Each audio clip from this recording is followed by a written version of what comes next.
Chapter का नाम है हमारा परसेंटेज। किस क्लास के लिए? क्लास 8 के लिए। ओके, क्लास 8 का परसेंटेज। परसेंट, परसेंट का मतलब क्या? सेंट मतलब होता है 100। सेंट का मतलब क्या होता है? 100। परसेंट यानी कि प्रति 100, यानी कि 2% यदि हम लिखते हैं तो इसको लिखेंगे 2/100। ओके, 2% का मतलब हुआ 2/100, यानी कि 2 रुपए प्रति 100, यानी कि 100 रुपए में 2 रुपए को क्या कहा गया? 2%। This is called percent. अब जैसे 8% लिखते हैं तो क्या लिखेंगे इसको? 8/100, यानी कि 8 रुपए प्रति 100, यानी कि प्रत्येक 100 रुपए में 8 रुपए। This is called percentage. A fraction with its denominator as 100। ऐसा सामने इधर बैठ जाओ तो देखने में, ऐसा फ्रैक्शन जिसका डिनोमिनेटर क्या हो? 100 हो, is equal to the percent of that numerator. इसका डेफिनेशन क्या होगा?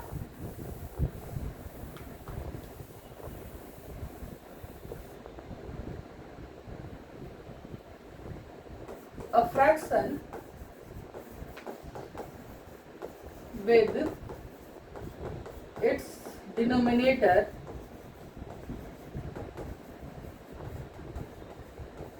as 100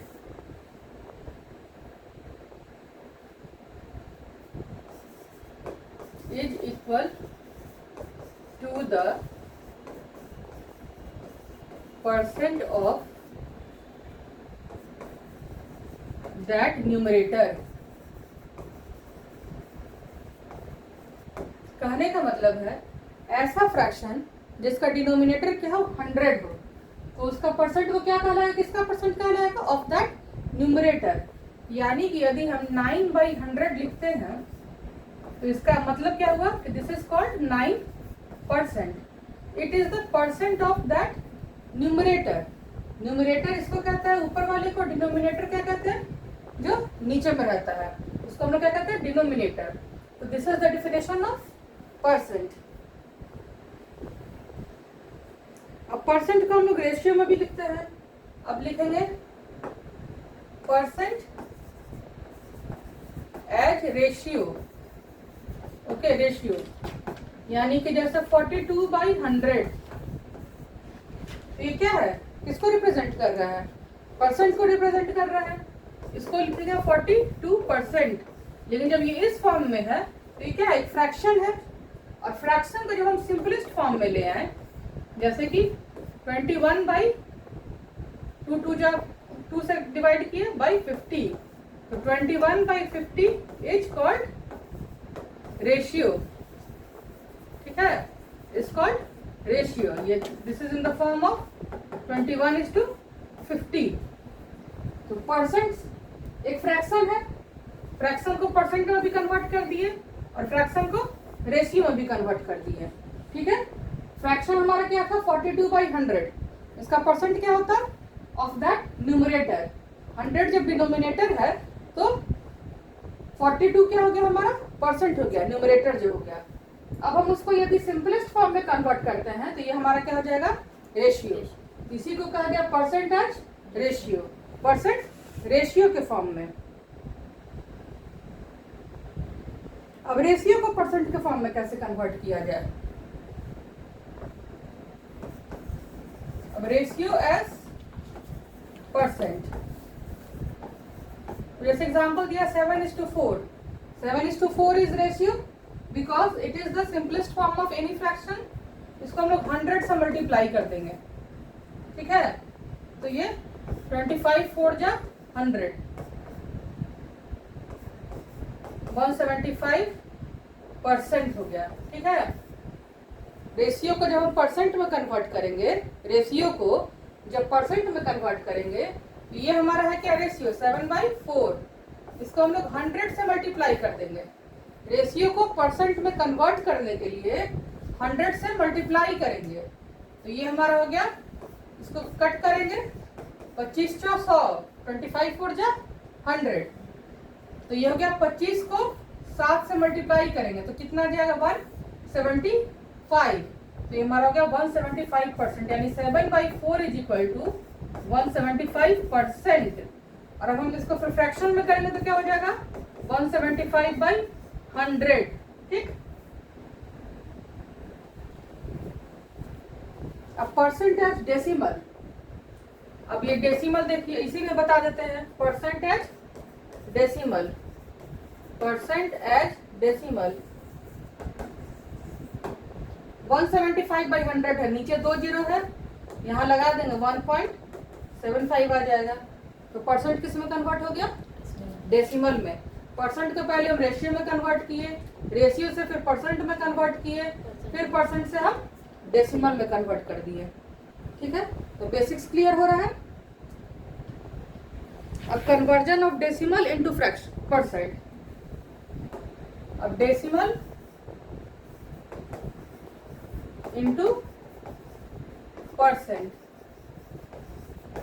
अब जैसे डेसिमल में दिया 0.33, ठीक है। अब 0.33 को क्या लिखेंगे हम, 33/100 लिखेंगे, यानी कि कितना हो गया, ये 33% हो गया।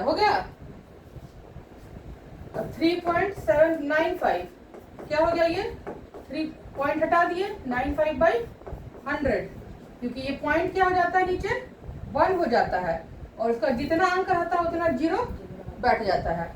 तो ये हमारा हो गया 395/100, कितना हो गया 395% हो गया। अब 27.346%, 346 लिखा हुआ है, क्या करेंगे 27 पॉइंट हटा दिए, 346/1000। ठीक, तो 1000 है नीचे, तब तो इसको परसेंटेज में नहीं लिखेंगे, तो क्या करेंगे हम, एक जीरो को ऊपर कर देंगे, 2734.6%। ठीक, समझ में आ रहा है। चलिए अब कुछ क्वेश्चन किया जाए।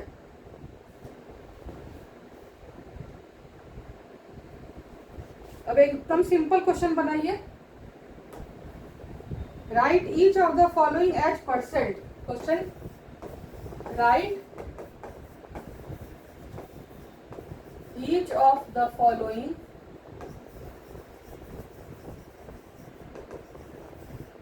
As percent. ठीक है, जैसे क्वेश्चन दिया हुआ है 6/25, 6/25 क्या करेंगे बताओ, 6/25 इंटू 100, यही ना बताए थे। जब फ्रैक्शन में हो तो उसको परसेंट में कन्वर्ट करने के लिए 100 से मल्टीप्लाई कर देते हैं। तो ये हो गया 25 4 जा 100, 6 4 जा 24%। ठीक, अब उसी तरह नेक्स्ट क्वेश्चन हमारा 12/45, तो क्या करेंगे, इसको भी 100 से मल्टीप्लाई करेंगे। तो 5 9 जा 45 और 5 2 जा 10 और 0, 3 3 जा 9 और 3 4 जा 12, 4 2 जा 80/3%। ठीक है, अब 80/3 को डिवाइड कर देंगे तो 3 2 जा 6, 2 बचा, 3 6 जा 18, 2 बचा, फिर 3 6 जा 18, इतना परसेंट आ जाएगा। ठीक है, डिवाइड करने पे समझ में आया। यहाँ पे कंफ्यूजन है, जब 20 के बाद से हो रहा है ना, तो इस साइड 4 2 जा 80, ठीक है, 4 2 जा 8, 80 हो गया, और नीचे 3, 80/3%। अब इसको डिवाइड नहीं करने आएगा, डिवाइड करेंगे तो इतना आ जाएगा। ठीक है, अब उसी तरीके से आप लोग बनाइए 21:75, क्या होगा इसका,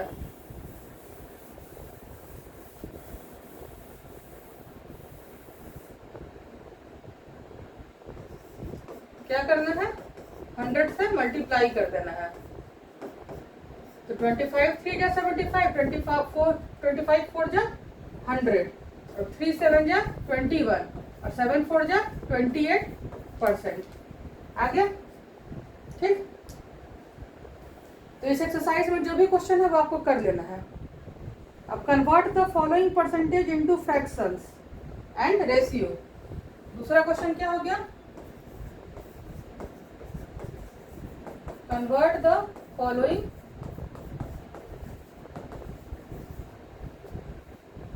percentage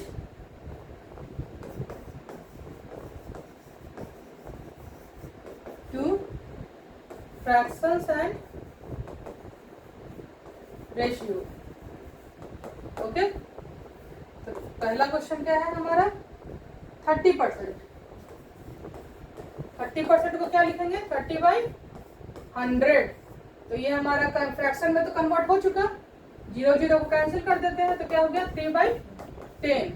अब रेशियो में भी यही हो गया 3:10, क्योंकि अब इसके बाद ये सिंप्लीफाई नहीं होगा. अब कहेगा यदि डेसिमल में करने के लिए तो 0.3. ठीक, कोई दिक्कत. और नेक्स्ट क्वेश्चन भी वही है फिर कि if express the following percentage as decimal, तो 36% लिख लेते हैं हम. ठीक है, क्या लिखेंगे 36/100. 36/100 हो गया, तो 4 9 या 36 और ये 25. नहीं तो डेसिमल में कन्वर्ट करना है ना, तो कुछ भी नहीं, 0.36 हो गया. एक एक्सरसाइज खत्म इसका. अब कुछ और क्वेश्चन बताते हैं. अब किसी चीज का परसेंटेज निकालना है. जैसे मान लो तुम्हारे स्कूल में एग्जाम हुआ और 700 का एग्जाम हुआ और तुमको आ गया 80%. ठीक है, टोटल मार्क्स कितना हो गया हमारा 700. आया हमें परसेंटेज में कितना आया है 80% का. ठीक है, तो find the total marks you got. Find the marks got by student. क्या हो जाएगा 700 का 80%. ठीक, यानी कि 700 into 80%. ये 0 0 कैंसिल, 7 8 जा 56 0. 560 नंबर आया आपको, 560 मार्क्स. अब उसी तरीके से 1500 एक नंबर है, उसका 15% फाइंड करना है. ये हो जाएगा, कट जाएगा 0 0, क्या हो जाएगा 225. 15 into 15 225. इन सब क्वेश्चंस के साथ एक होमवर्क भी है आप लोग के लिए.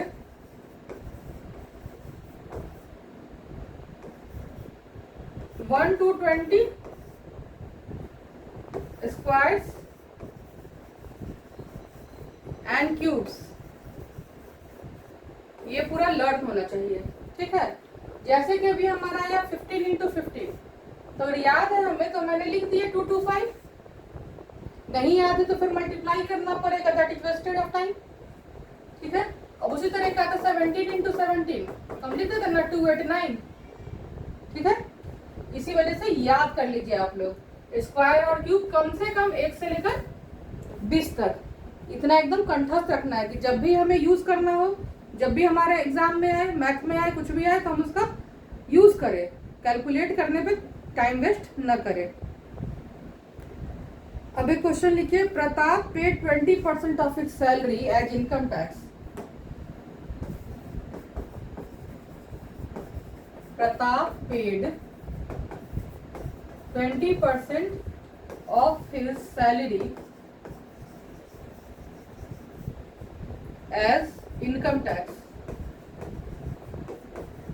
ठीक है, इनकम टैक्स में वो अपनी सैलरी का कितना देता है 20% देता है. If he is left with rupees 8400, if he is left with rupees 8400, ठीक है, 8400 रुपीज उसके पास बचते हैं after paying the tax.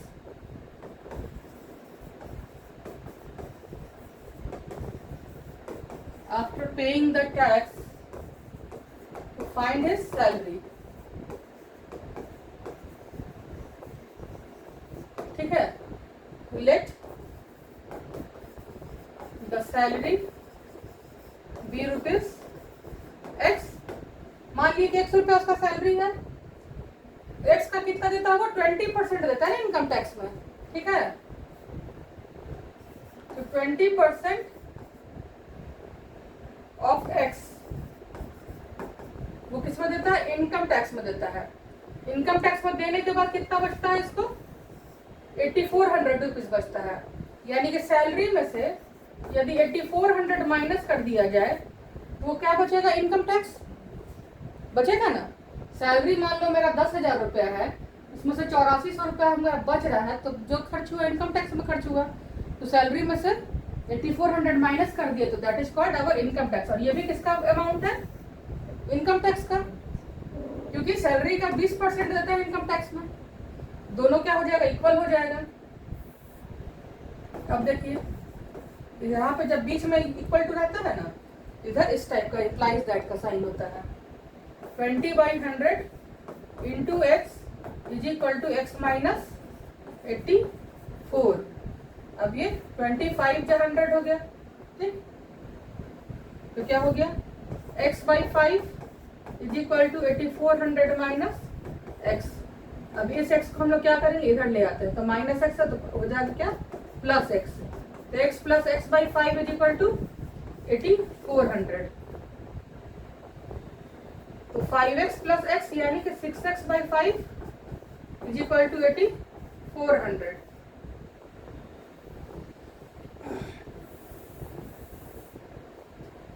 x is equal to क्या हुआ, 8400 इंटू 5/6। तो 6 1 जा 6, 2 बजा 6 4 जा 24, 0 0, 14 5 जा 70 और 0 0, यानी कि 7000 रुपया उसका सैलरी है। 8400 कैसे बचा था, 70,000 चौदह 25 70।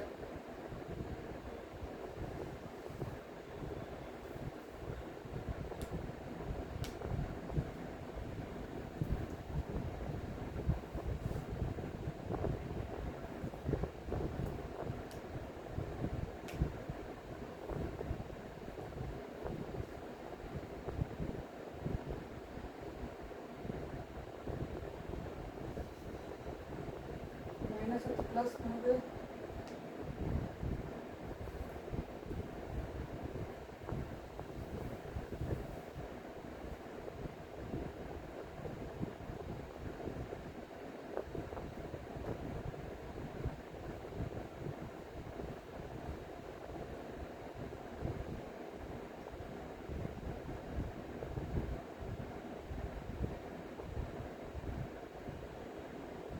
सॉरी यहाँ गड़बड़ हो गया था।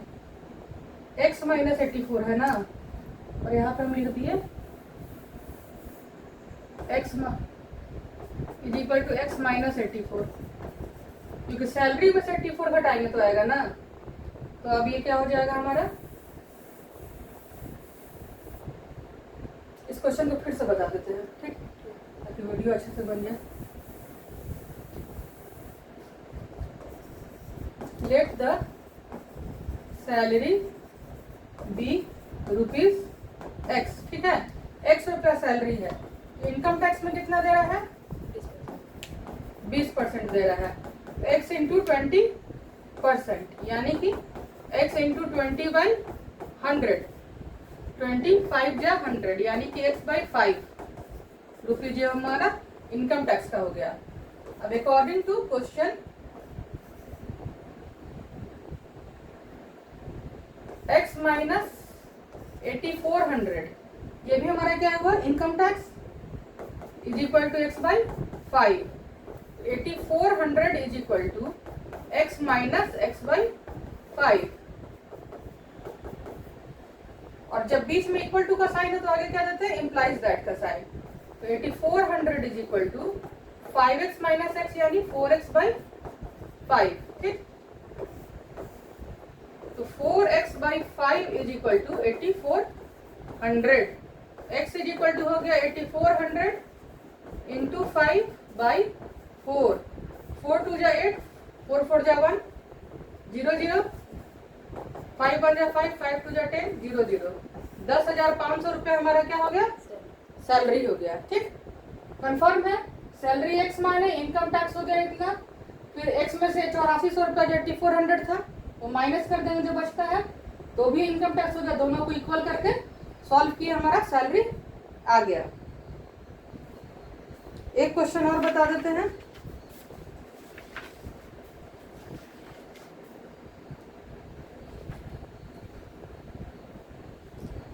A medicine contains 6% benzoic acid.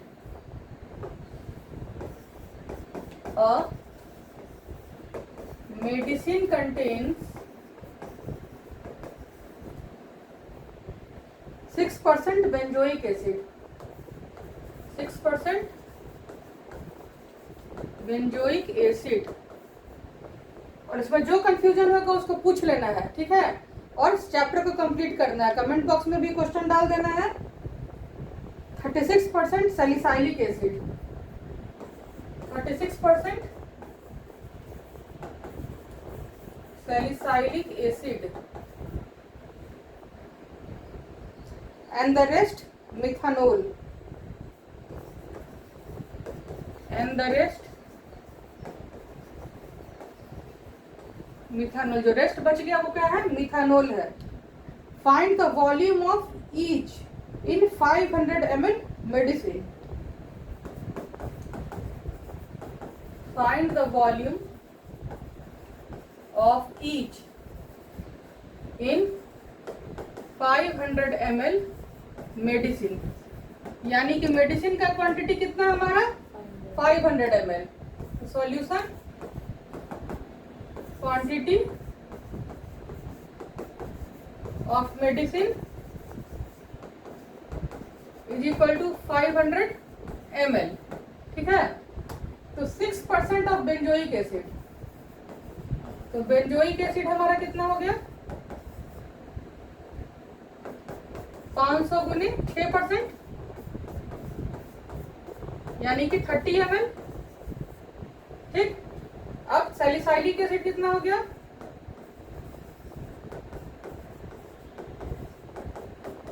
500 into 36%, 0 0 cancel, 5 6 जा 30 का 0, 5 3 जा 15 और 3 18, 180 ml। और रेस्ट क्या कहता है कि मिथानोल है, और मिथानोल कितना हो गया? इज इक्वल टू टोटल कितना है हमारा? 500 माइनस 180 प्लस 30, तो 180 प्लस 30 कितना होगा? 210। तो बचा क्या हमारे यहाँ पर? 290 ml। तो मिथानोल हमारा कितना हो गया? 290 ml, ठीक। तो बेंजोइक एसिड 30 ml, ये भी आंसर। सैलिसाइलिक एसिड 180 ml, ये भी आंसर। और मिथानोल 290 ml, ये भी आंसर। समझ में आ गया कि परसेंटेज का वैल्यू क्या है, मतलब क्या है, कैसे फाइंड करते हैं, और हमारे सोशल लाइफ में भी उसका कैसे यूज है।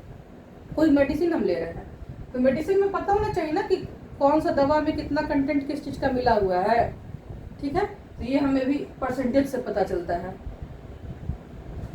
एक क्वेश्चन आप लोग को देते हैं, वो आप लोग बनाकर भेजिएगा। Find the percentage of pure gold in 18 carat gold. लिखिए,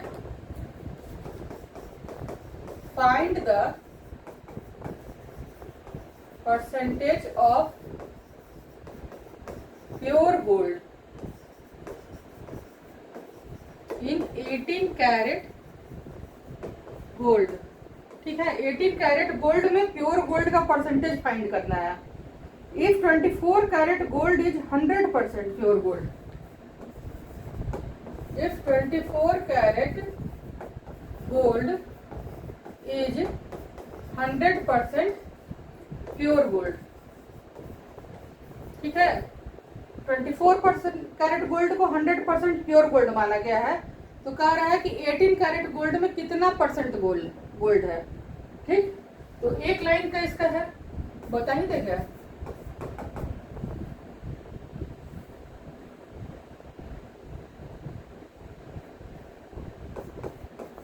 percentage of gold in 18 karat gold as compared to 24 karat gold. क्या हो जाएगा 18/24 इंटू 100, 6 3 जा 18, 6 4 जा 24, ये हो गया 25, यानी कि 75% गोल्ड। ठीक है, 25 3 जा 75, 75% गोल्ड होता है 18 कैरेट गोल्ड में। यदि 24 कैरेट गोल्ड को प्योर गोल्ड माना जा रहा है, दैट मीन्स 100% गोल्ड माना जा रहा है। तब अब ये आप चैप्टर आप लोग का परसेंटेज लगभग कंप्लीशन पे है। अब आप बनाइए, बनाने के बाद जो भी प्रॉब्लम होता है उसको शेयर कीजिए, इसका सॉल्यूशन आपको प्रोवाइड कराया जाएगा। ठीक, और रोज 7 से 10 पेज मैथ बनाना है। इतना मैथ बनाने पे ही एग्जाम में अच्छा नंबर आएगा और लगेगा कि मैथ्स बेसिक मेरा क्लियर है, मैथ्स के हम ठीक ठाक जानकार हैं। इस वजह से मैथ्स 7 से 10 पेज रोज ही बनाना है। इस चीज को आप लोग एकदम गांठ बांध कर रख लीजिए, 7 to 10 pages maths per day. चलिए, तब तक के लिए थैंक यू।